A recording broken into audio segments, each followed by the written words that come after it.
Alyumin svarka qilmoqchi bo'lganlarga qaranglar, mana bunaqa utkal kelgan. Hozir yaxshilab qizdirib olamiz. Nimaga qizdiriladi? Yumshoq svarka bo'lishi uchun. Nastroykasi ko'ryapsizlar, Asiga bosamiz.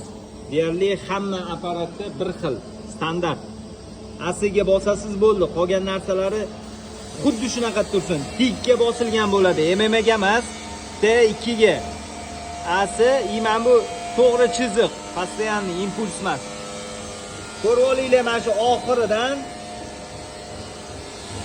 mana shu Clean Are Vit deb yozib qo'ygan, o'qishni bilmaydiganlarga. Ana bu o'qishni bilmayman. Xuddi yonidagi xuddi bunga qaragan bo'ladi. Xuddi mana shunaqa bo'ladi. Sizlarning apparatinglarda ham xuddi shunaqa ko'pchilik standart apparatlarda xuddi shunaqa knopkalari bo'ladi. Tepadagilardan faqat amperajga to'g'rilaymiz. Amperajni metalli qalinligiga qarab.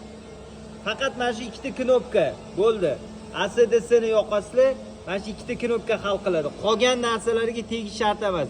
Faqat amperaj, ya'ni tokkni pasaytirib, ko'paytirib bo'ldi jigarlar, boshqa yo'q hech narsa.